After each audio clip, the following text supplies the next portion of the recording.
Hi guys, it's Professor Costa. We're going to be talking about prioritization and delegation today, and we're going to start with delegation. So a new graduate RN has the same accountabilities and responsibilities as a more experienced RN. So I'm just going to let that sink in. When you graduate at the end of the semester and you start working as a new nurse, as soon as you have RN behind your name, you will have the same responsibilities and accountabilities as every other RN you work with. All right? Just because you're new does not make you accountable or responsible. However, it is generally understood that new graduates will develop their delegation duties under the mentorship of a more experienced RN. We're not expecting you to be perfect right out of the gate, but don't think for a second that if you delegate something that just because you're a new grad, that you are not accountable and responsible for the tasks that you've delegated. Absolutely not. You have enough training and education to understand that you are responsible for the tasks that you delegate. So here are some definitions, okay? And these are from the ANA, all right? So accountability is to be answerable to oneself and others for one's own choices, decisions, and actions as measured against a standard. A delegated responsibility is a nursing activity, skill, or procedure that is transferred from a licensed nurse to a delegatee. A delegatee is one who has delegated a nursing responsibility. Now, this could be from an advanced practice RN, an RN, or an LPN, where state rules allow it, or the Nursing Practice Act allows it, because not every state allows an LPN or vocational nurse to delegate. Is competent to perform it and verbally accepts the responsibility. So we may be delegating to another RN, an LPN, a vocational nurse, or assistive personnel, all right, or a UAP. A delegator is one who delegates nursing responsibility. An assignment is the routine care activities and procedures that are within the authorized scope of practice of the RN or LPN or part of the routine functions of the UAP. A licensed nurse includes RNs, advanced practice RNs, LPNs, and VNs, and in some states, LPNs and VNs may be allowed to delegate. So assistive personnel is any assistive personnel trained to function in a supportive role regardless of title. All right, so to whom a nursing responsibility may be delegated. So sometimes we do have CNAs, as we do in Rhode Island, patient care techs, certified medical assistants, medication aides, home health aides, and in general, these were what we called in the NCLEX world of unlicensed assistive personnel, or UAP. So you may see UAP listed, that's unlicensed assistive personnel. So the 5 rights of delegation: the right task, the right circumstance, the right person, the right directions and communication, and the right supervision and evaluation. So for the right task, the activity has to fall within that person's job description. So if you're delegating to an LPN or a CNA or a UAP, depending on where you work, that has to be within their job description. And that can vary from facility to facility. Just because a CNA does it in one place doesn't mean they do it in another. And that's an agreement that someone makes when they accept a job. And there have to be written policies and procedures in place. The facility that you work in needs to ensure that those policies and procedures describe the expectations of the activity and whether or not you need any competency training. Like, do you need to be trained to do the task every year, or is it just expected that it's a one-time checkoff? That's part of the facility's responsibility. The right circumstance. So the health condition of the patient has to be stable. You will not delegate anything to a patient with a new or unstable condition. So a patient with a new onset of chest pain or a patient with a new complaint of abdominal pain is not considered a stable patient, and that would not be something that the RN would delegate a task out to. The right person. So the licensed nurse, along with the employer and the delegatee, is responsible for ensuring that the person possesses the appropriate skills and knowledge to perform the activity. So you're all partners in this. So the employer is required to, supply training and make sure that the training has been effective. The person delegating the task needs to verify with the person they're giving the task to that they know how to do it. And the person who's been delegated to, the delegatee, needs to say and speak up, oh, I haven't been trained on how to do that. The right directions and communication. So the expectation must be clear. If the person who is delegating is looking for something specific, they need to be very clear and clarify. The person needs to be able to ask questions of the person who's delegating to them. And the delegatee must understand the terms of the delegation and must agree to accept the activity. All right, you can't just dump on people and walk away and expect them to do it. So the person you're giving the task to has to accept the task. Okay. And the licensed nurse should ensure that the person understands that he or she cannot make any decisions or modifications without consulting with the nurse.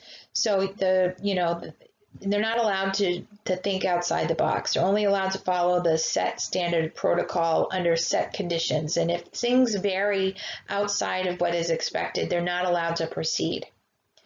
The right supervision and evaluation. So the licensed nurse is responsible for monitoring the delegated activity, follow up with the person that they sent off to do it, that it was complete, and evaluating the outcome. You just can't assume that because you're giving a CNA a task of taking a blood pressure, that they've done the blood pressure correctly, they've entered it into whatever the electronic medical record or documented it, and that they've reported any abnormal findings to you. You can't assume that. You are the person who delegated the task, so you are ultimately responsible for the outcome. So by definition, delegation is the reassigning of responsibility for the performance of a job from one person to another. Although the responsibility for the task is transferred, the accountability for the process or outcome of the task remains with the person delegating the activity. So what do we have here? We have one of these nice flow charts here. So we have an employer or nurse leader responsibility, right? So they have to write it out in policy. And if you look through the policies at a hospital or a nursing care center, these things are spelled out. Who is the leader? Is it the CNA? I'm sorry, is it the RN, or in some facilities an LPN is allowed to delegate? Those things have to be spelled out. So develop delegation policies and procedures, evaluate them, evaluate the process, and promote a positive culture and work environment, right? We also have the licensed nurse responsibilities. So we're the ones looking at the patient needs and when to delegate. We're ensuring availability to the delegatee, meaning we're going to be available for the duration. We're not going to go, hey, go walk that patient. Bye, I'm going for coffee. You have to stay available to that person if you're sending them off to do a task. And you have to evaluate the outcomes and maintain accountability for the delegated responsibility. And then the delegatee has responsibilities. They accept the activities based on their own competence level, maintain competence for delegated responsibility, and maintain accountability for delegated activity. All right, so they have to play their part too. And the employer is going to provide training and education to all of their staff. And there's two-way communication back and forth between the licensed nurse and the delegatee. So let's set priorities. So I know this is a bit of a segue, but you'll see why this is included in this. So when we're talking NCLEX style questions, I'm sure that perked your ears up. The first priority are our ABCs, always ABCs.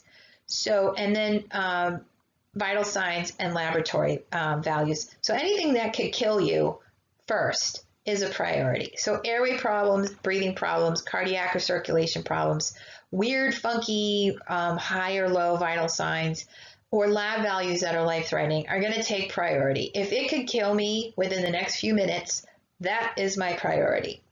Priority 2 would be things that are still concerning, changes in mental status, untreated medical problems like a diabetic who hasn't had insulin, pain, urinary elimination problems.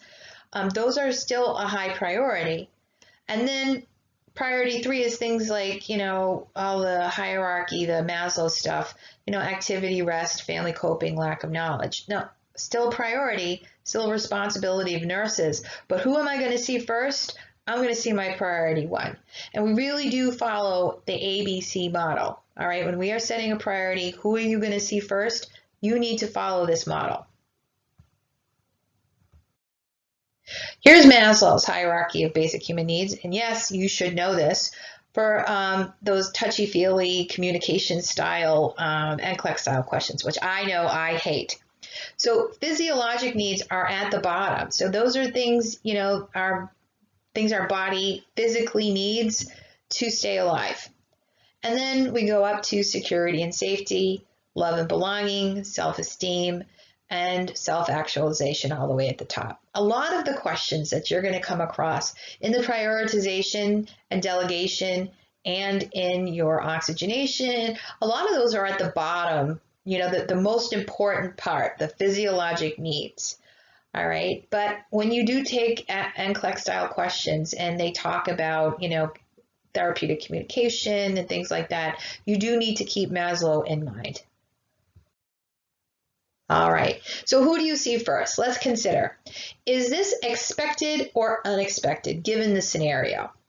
For example, if I have a patient who is 2 days post-op from a laparoscopic appendectomy, I would expect them to have some abdominal discomfort, especially in the incision site. If they complained of abdominal pain 5 out of 10 at the incision site after ambulating to the bathroom, that's an expected finding, right? So that's not a priority. That's not someone I'm running down the hallway to see. Versus unexpected, if the same patient 2 days post-op from a laparoscopic appendectomy is now complaining of severe pain 10 out of 10, has a blood pressure of 88/42, has a fever of 101, that's unexpected. That's unstable. That I would definitely put them in contention for someone that I would prioritize, right? We have some really scary things going on there. It's not expected for what is going on with the patient, and it definitely hints at something unstable, probably sepsis. Okay. Is it a chronic issue or is it acute? So we have people walking around, little memes and pepes, walking around with their chronic CHF and chronic blood pressure.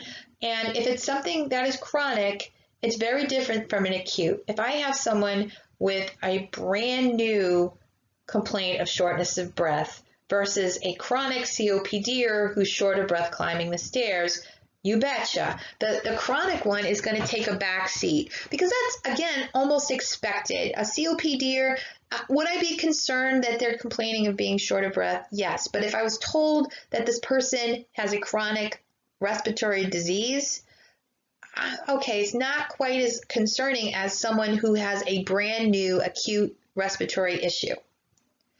Stable versus unstable. So has this person been in the same condition for the last day or two?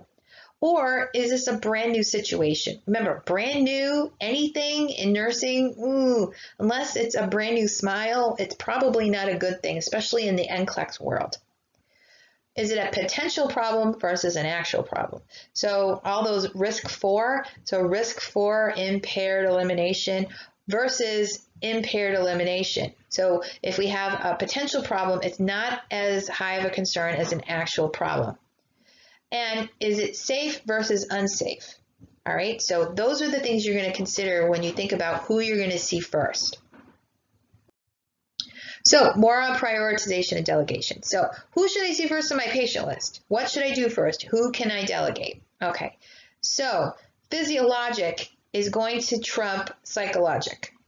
Acute is always going to trump chronic. Unstable is going to trump stable. Unpredictable is going to trump predictable. So you want to find the sickest, most unstable, and take care of them first. And you can delegate the more stable and predictable patients. Chronic wound care, stable patient who's been the same for the last day. Those are the types of patients that you'll probably think that you can delegate. So Here's a prioritization question. After change of shift, you are assigned to care for the following patients. Which patient should you assess first? A 60-year-old patient on a ventilator for whom a sterile sputum specimen must be sent to the lab. B, a 55-year-old with COPD and a pulse oximetry reading from the previous shift of 90% saturation. C, a 70-year-old with pneumonia who needs to be started on intravenous IV antibiotics. D, a 50-year-old with asthma who complains of shortness of breath after using a bronchodilator. So who do we think we're going to see first? Okay, so let's break this down.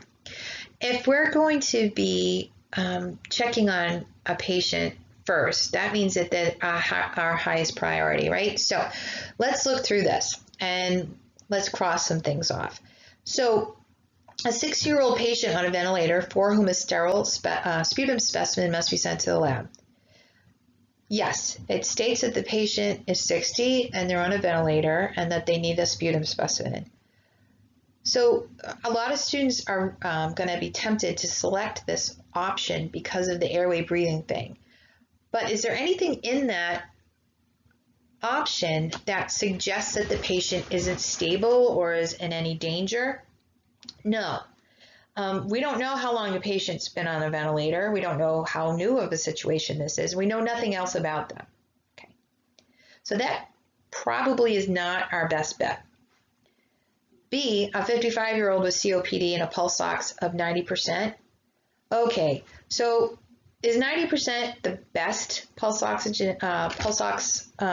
saturation? No, but this patient has COPD, and we expect them to not do very well with O2 sats. So this is kind of an expected finding in a COPD patient, so not my biggest priority.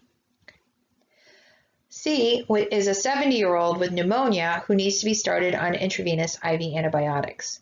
So this is a contender because we have someone with pneumonia, which is a respiratory issue, and it's suggesting that they have not received their antibiotic yet. So we know that we want to start antibiotics right away.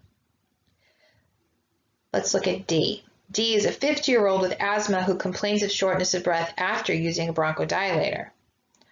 Ruh-roh. Okay, so you can see that D is the right answer, and the reason is that we have a breathing issue, and what's so concerning is it's not expected. It's leaning towards unstable.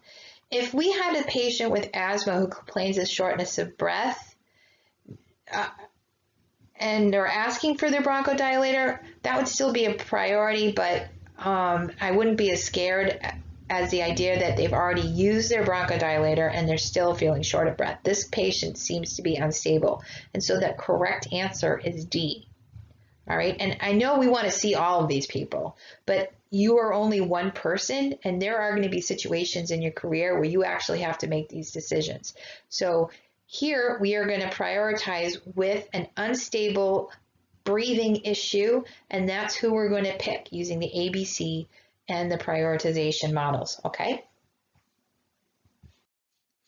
So delegation for nurses, right? So this is a nice little encapsulation. So we're gonna delegate when the patient is stable, the task is within the worker's job description, you're able to teach and supervise the delegatee, and you've planned how to monitor them. You're not gonna delegate when thinking or complex assessment and judgment are required. That if there's an unpredictable outcome, if there's an increased risk of harm, and creativity and problem solving are required.